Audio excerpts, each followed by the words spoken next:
사사기 19장 1절에서 9절의 말씀입니다. 이스라엘의 왕이 없을 그때에 에브라임 산지 구석에 거류하는 어떤 레위 사람이 유다 베들레헴에서 첩을 맞이하였더니 그 첩이 행음하고 남편을 떠나 유다 베들레헴 그의 아버지의 집에 돌아가서 거기서 넉 달 동안을 지내매 그의 남편이 그 여자에게 다정하게 말하고 그를 데려오고자 하여 하인 한 사람과 나귀 2마리를 데리고 그에게로 가매 여자가 그를 인도하여 아버지의 집에 들어가니 그 여자의 아버지가 그를 보고 기뻐하니라. 그의 장인 곧 그 여자의 아버지가 그를 머물게 하매 그가 3일 동안 그와 함께 머물며 먹고 마시며 거기서 유숙하다가 넷째 날 아침에 일찍이 일어나 떠나고자 하매 그 여자의 아버지가 그의 사위에게 이르되 떡을 조금 먹고 그대의 기력을 돋운 후에 그대의 길을 가라 하니라.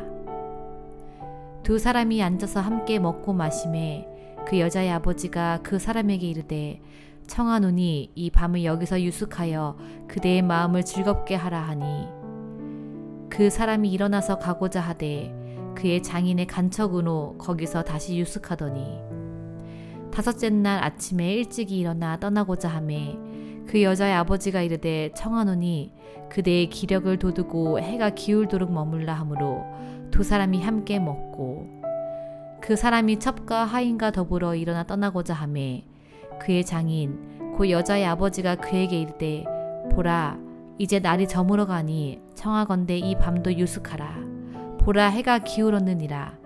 그대는 여기서 유숙하여 그대의 마음을 즐겁게 하고 내일 일찍이 그대의 길을 가서 그대의 집으로 돌아가라 하니.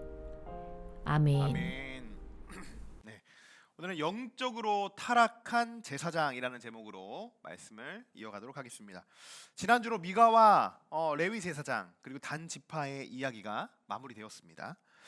첫 단추부터 잘못 끼었던 단 지파의 이 죄, 아모리 족속을 내쫓지 못했던 죄, 그리고 미가의 잘못된 행동, 그리고 제사장으로서의 사명을 제대로 감당하지 못한 이들을 우리가 쭉 살펴보면서 죄는 결코 숨길 수 없고 언젠간 반드시 그 죄값을 치러야 한다는 것을 우리가 똑똑히 묵상해 보았습니다.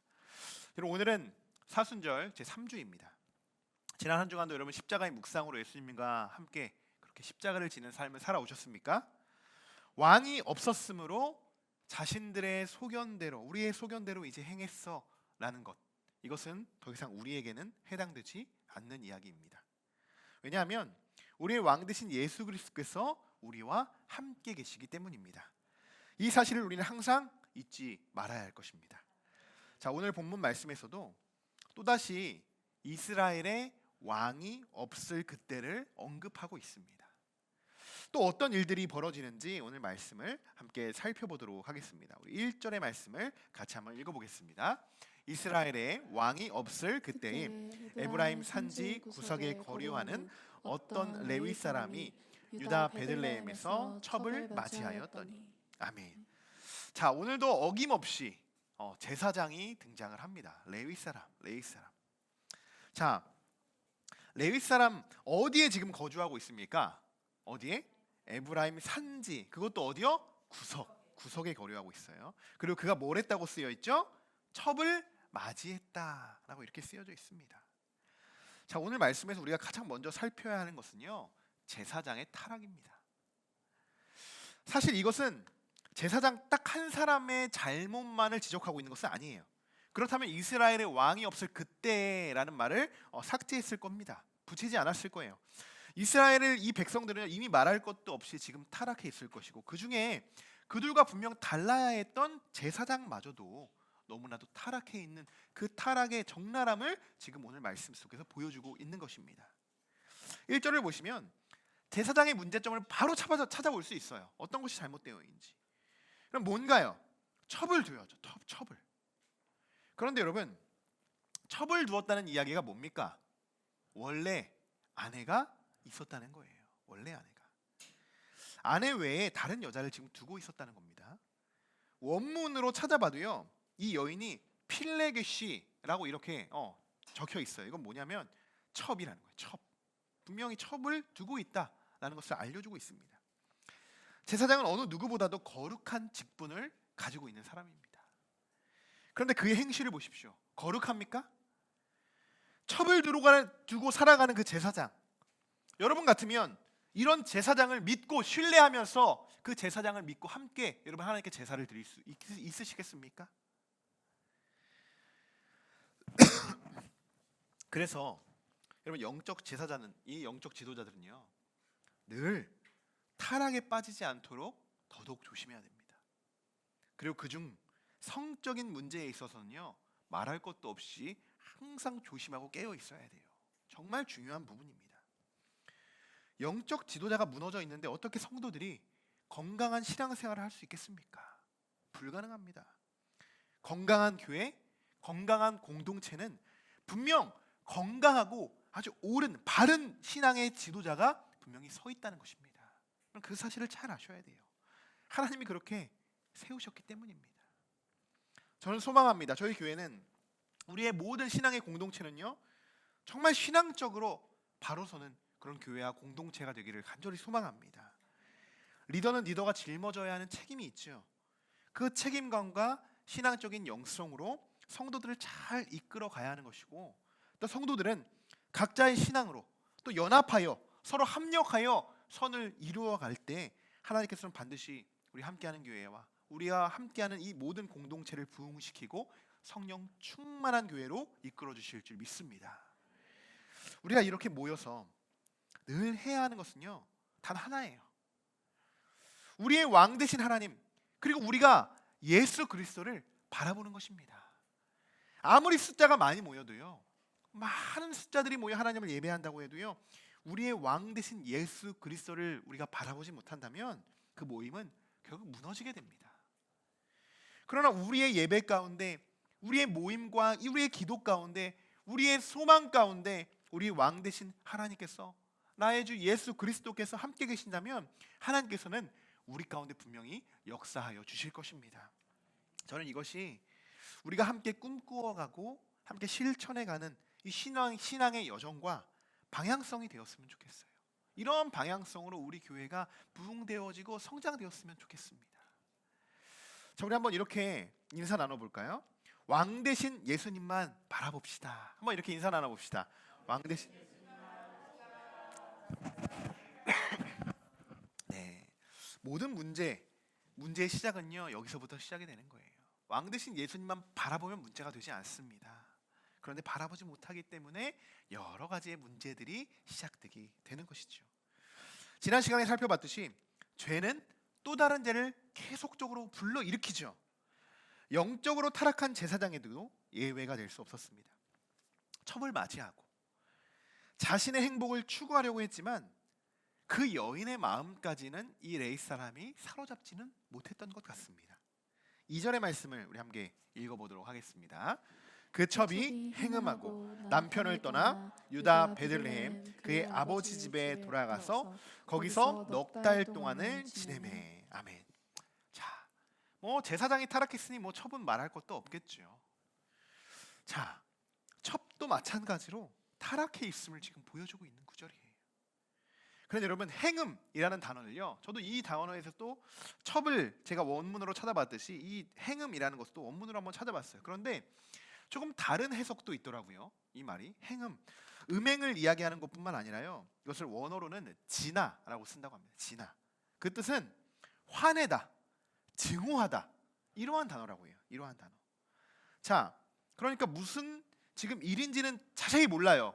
지금 이 여인과 이 첩과 제사장이 어떠한 지금 무슨 일이 있었는지 모르지만 제사장과 이 여인의 관계에 있어서 뭔가 소통적인 문제가 분명히 있었다라는 것을 암시해주고 있다는 것입니다. 자, 왜냐하면 3절의 말씀을 보시면 이렇게 쓰여 있어요. 그의 남편이 그 여자에게 다정하게 말하고 그를 데려오고자 하여. 다정하게 말한다. 좀 뭔가 좀 설득해서 그 여자를 좀 데리고 와야 된다, 이렇게 이야기할 수 있다는 거죠. 자, 그러면 한번 생각해 보세요. 분명 이들 가운데 뭔가 심한 다툼이 있지 않았을까? 이렇게 생각해 볼 수 있겠죠.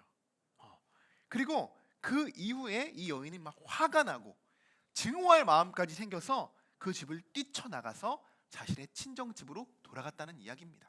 지금 상황이요. 자, 그러면 남편분들에게만 한번 질문을 드려보겠습니다. 자, 지금 이렇게 싸웠어요. 그리고 지금 아내가, 첩이지만 아내가 친정집으로 돌아갔어요. 여러분, 그러면 어떻게 해야 돼요? 남편분들. 다 이렇게 조용한 남편들만 있어서 당장이라도 따라가서 여러분 잘못했다고 막 빌고 데리고 와고 뭐 이래야 되지 않아요? 이게 일방적이지 않아요? 사랑과 전쟁도 안 보시나 보네요, 우리 남편분들. 네. 그런데 제사장 어떻게 했을까요? 참 넉 달 동안이나요? 2절을 보시면 나와요. 넉 달 동안 아무런 움직임이 없어요. 움직임이 없어요. 참 문제가 되지 않습니까, 여러분? 문제가 되지 않아요?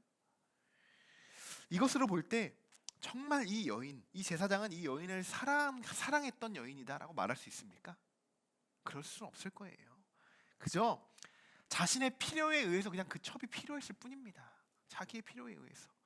자신이 필요했을 때만 그 여인을 찾았던 거죠. 이것은 진짜 사랑이 아닙니다.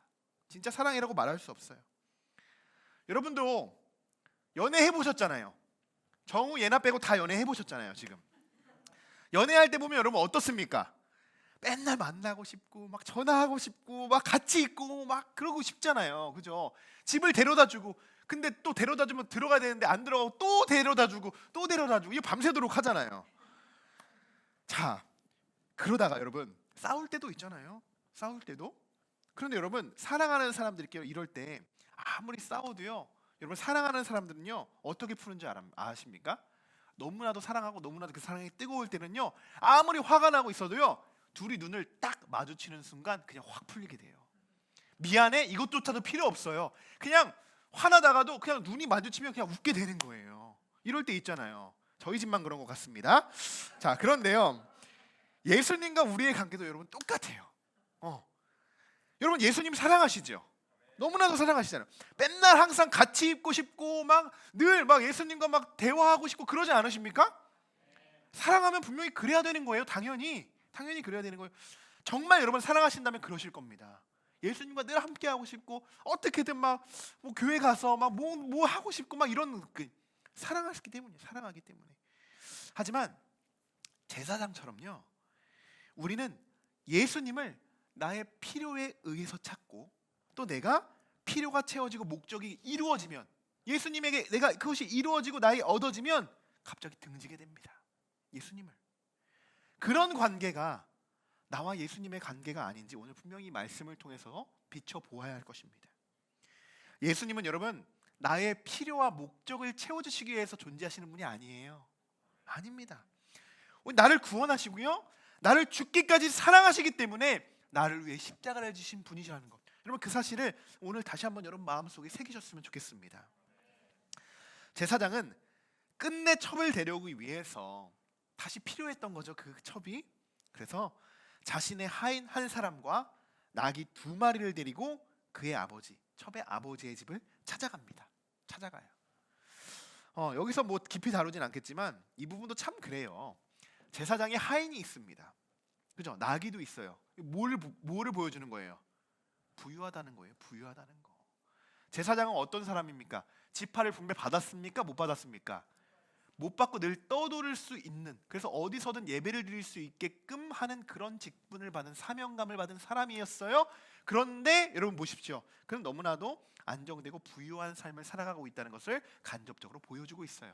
물론 저는 그리스도인이라면 더 행복하고 더 축복받은 삶을 분명히 살아갈 수 있다고 생각합니다. 하나님 앞에서 올바르게 살아간다면 하나님이 더욱 모든 사람들보다, 다른 사람들보다 하나님이 축복해 주실 거예요. 분명히 그렇게 믿습니다. 믿어요.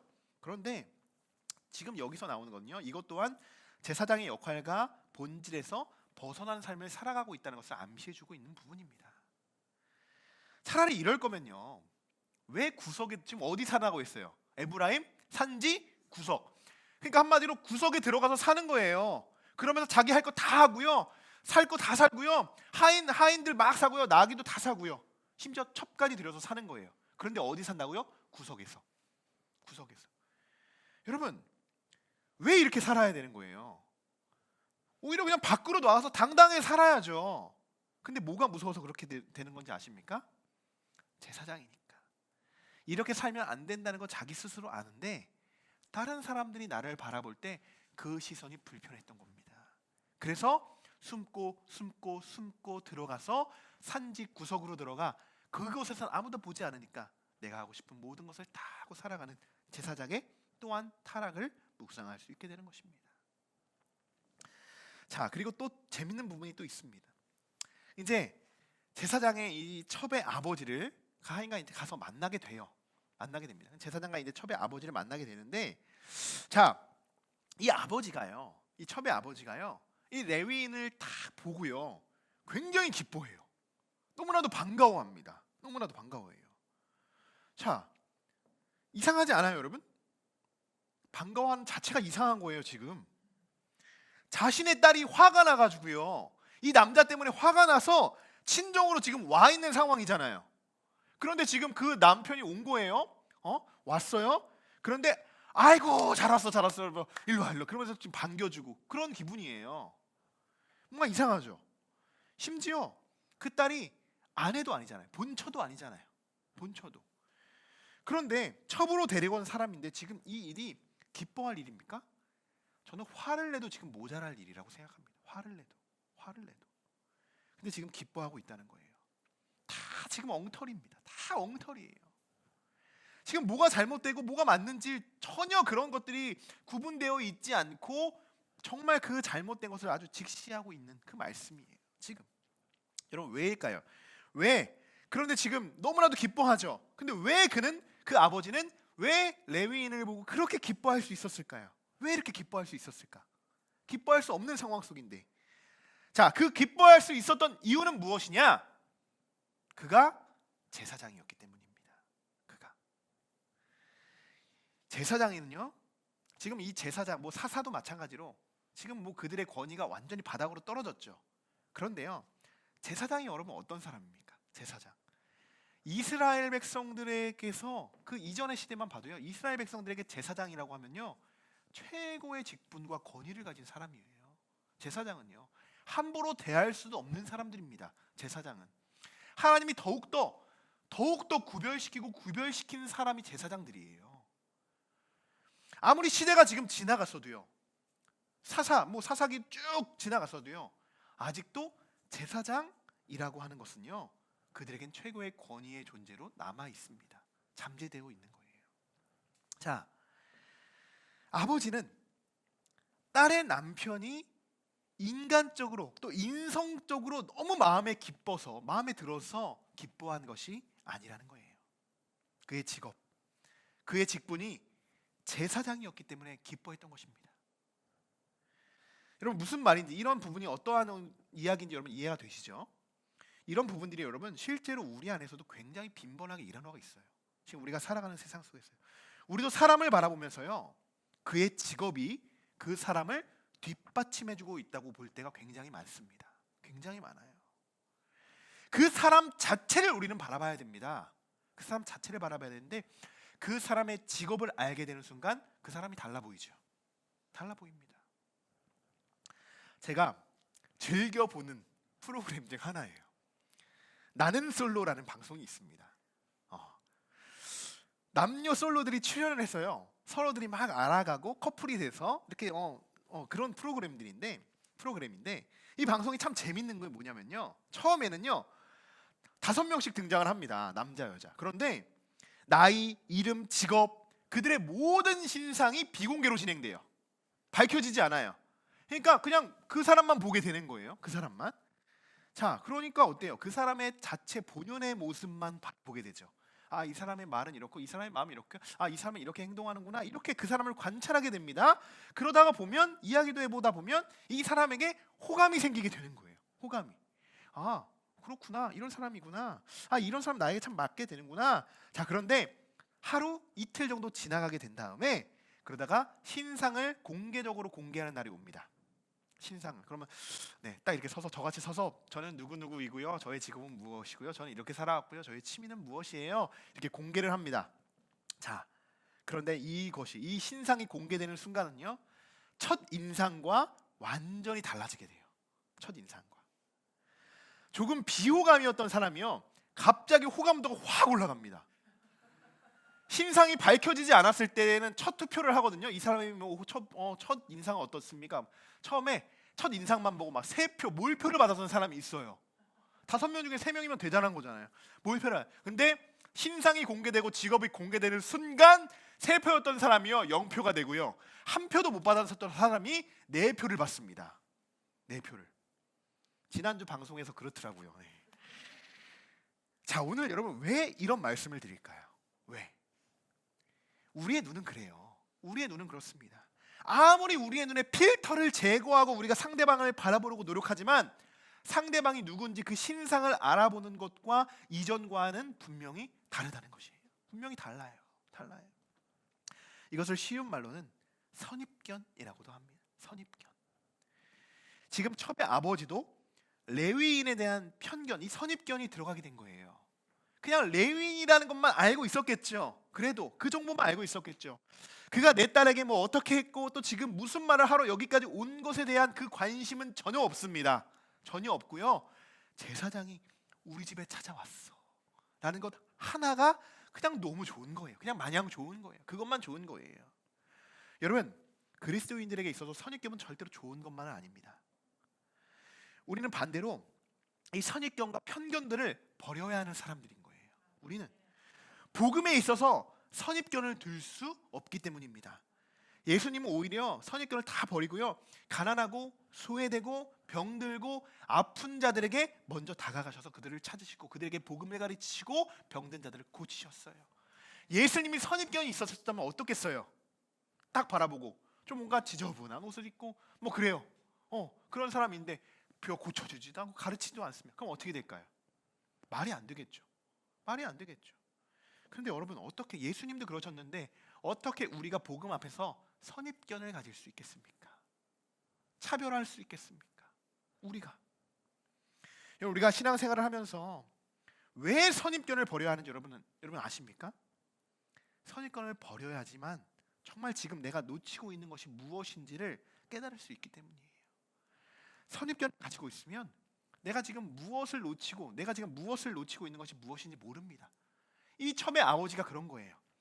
제사장이 온 것만을 좋아서 그냥 마냥 기뻐서 그냥 서로 대화 나누고 지금 막 이제 놀 거예요. 그런데 제사장이랑 선입견이 없었어요. 만약 그냥 한 어느 마을에 사는 또 부자도 아닌 그냥 어떤 남자가 자신의 딸을 데리러 다시 찾아왔다라고 했으면 어떻겠을까요? 발로 내쫓았을 수도 있어요. 발차기 해가지고 나는 당신에게 내 딸을 줄 수 없어. 어떻게 이 사랑하는 딸을 당신에게 주겠어? 당신이 어떻게 했으면 내 딸이 여기까지 왔겠어? 예나가 크면 우리 송지산이 그렇게 되지 않겠습니까? 이렇게 예쁘게 딸을 키웠는데 자신의 딸을 속상하게 했는데 얼마나 속상했겠어요, 아버지가요. 여러분, 지금부터 제사장과 첩의 아버지의 대화 내용을 우리가 살펴볼 텐데요. 잘 한번 보십시오. 전체적인 내용은요 4절부터 9절까지의 말씀인데요, 오늘 말씀 중에 어떻게 보면 가장 많은 비중을 차지하고 있어요. 자, 그런데요 여기서 계속 반복되고 있는 내용이 하나 있어요. 반복되고 있는 거 뭐냐면 그것이 무엇인지만 우리가 살펴볼 텐데요, 총 5일 동안 이 패턴이 계속 반복되고 있습니다. 그것이 무엇이냐? 그들은요 그곳에서 마시고 먹고 숙박했다라는 겁니다. 마시고 먹고 숙박했다. 이걸 며칠 동안 하냐? 5일 동안 합니다. 5일 동안. 처음에는요 아버지가 제사장에 대한 환대로 시작을 합니다. 환대로. 제사장이니까 얼마나 환영했겠어요. 그죠? 환영했겠어요. 그 환대로 시작해서 기쁜 마음으로 함께 시간을 보냅니다. 시간을 보내요. 그렇게 3일이 흘러요. 3일이. 그러니까 3일 동안 먹고 마시고 자고를 반복했다는 거예요. 3일 동안. 그리고 넷째 날 아침이 돼서 이제 좀 제사장이요, 내가 이러고 있는 게 아닌데 지금 아내를 데리고 집에 가야 되는데 생각이 났던 것 같아요. 자, 일찍 아침 일어나 떠나고자 할 때, 자신의 집으로 떠나고자 할 때 그 여자의 아버지가요 음식을 먹고 기운을 차린 후에 그리고 떠나세요. 그리고 떠나십시오. 이렇게 제안을 합니다. 자, 그러자 어떻게 할까요? 그러자 두 사람은 또 앉아서 함께 먹고 마시고 자고를 또 이어갑니다. 또.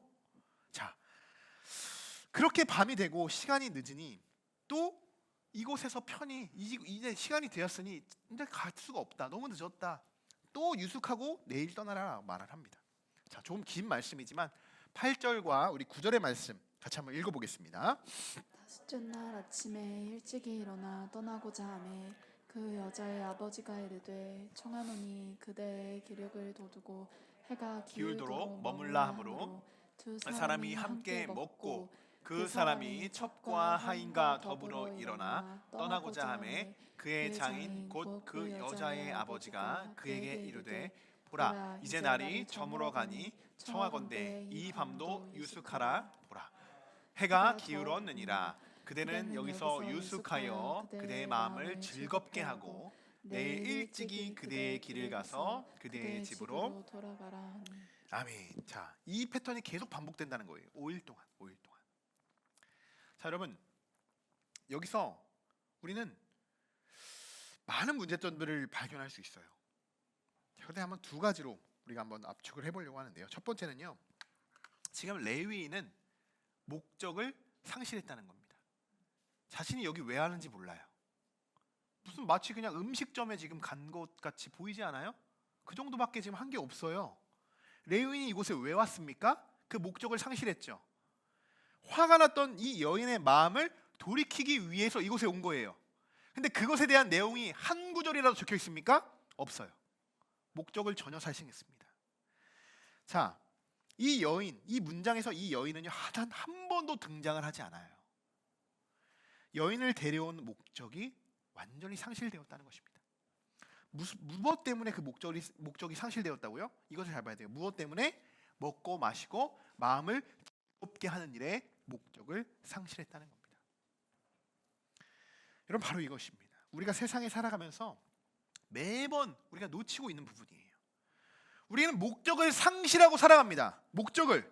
그러니까 죄에 노출되는 거예요.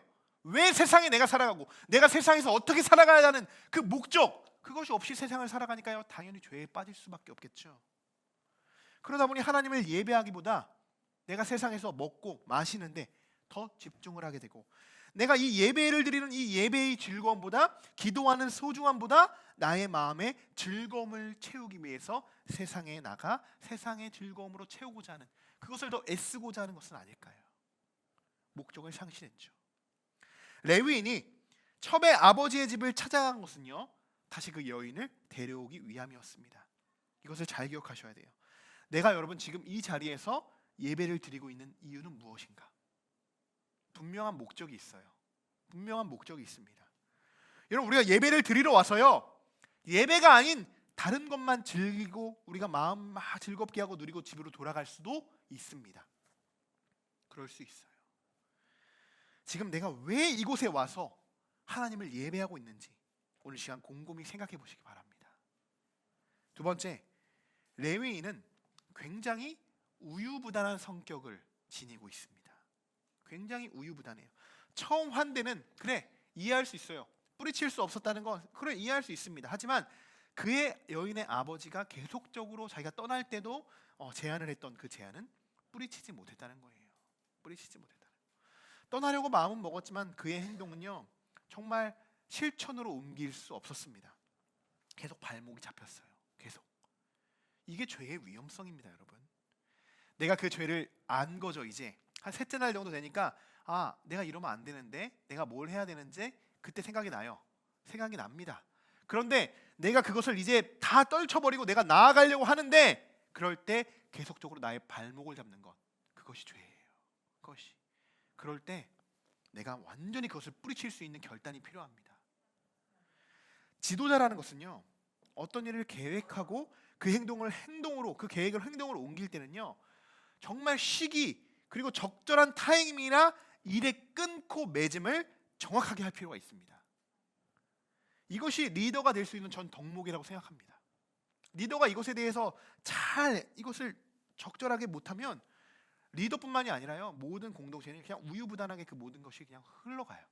그러면서 좋은 말로 그러잖아요. 물 흘러가는 대로 그냥 흘러가면 좋은 거구나라고 생각하잖아요. 아니요, 물길을 끊을 땐 끊어줘야 되고, 그 물길을 다른 곳으로 흘려보낼 때는 분명히 다른 곳으로 흘려보내줘야 돼요. 리더가 그것을 결정할 수 있어야 된다는 거예요. 지금 레위 제사장의 가장 큰 문제점은 자신이 여기에 온 목적을 상실했다는 것이고, 잘못 진행되고 있는 이 상황조차 파악하지 못할 뿐더러 우유부단함으로 자신이 해야 하는 일조차 계속적으로 미뤄지고 있다는 것입니다. 계속적으로. 자, 여러분 혹시나 또 지금 또는 최근에 여러분들이 뿌리쳐야 하는 것을 알면서도 뿌리치지 못했던 세상의 유혹과 정말 수많은 제한들이 있었다면 그러면 그것이 무엇인지를 한번 생각해 보셨으면 좋겠습니다. 그것이 죄의 뿌린 줄도 알면서도 단호히 뿌리치지 못했던 것이 있다면 여러분 어떠한 모습들이었나? 정말 이 제사장이 여러분의 모습인지를 여러분의 모습을 한번 비춰보시고 정말 내가 우유부단함으로 나의 정말 우유부단한 이런 신앙적인 마인드로 내가 죄를 뿌리치지 못했던 것이 있다면 어떤 것이었는지 여러분 돌아보시면서 오늘 하나님 앞에 죄의 용서를 구해 보시기 바랍니다. 죄 앞에서 여러분 어떠한 일이라도 타협해서는 안 되고 우유부단한 이 선택을 해서도 안 됩니다. 죄의 여지를 주시지 마십시오. 죄의 여지를 조금이라도 여러분 여지를 주시지 마십시오. 죄가 아예 여러분들의 마음에 들어올 수 없도록 여러분 차단하시기 바랍니다. 막아서시기 바랍니다. 이번 한 주간도 오늘 주신 말씀을 붙잡으시고 우리의 왕 되신 예수 그리스도만을 의지하고 그분만을 바라보시는 저와 여러분들이 되시기를 주님의 이름으로 간절히 축원합니다.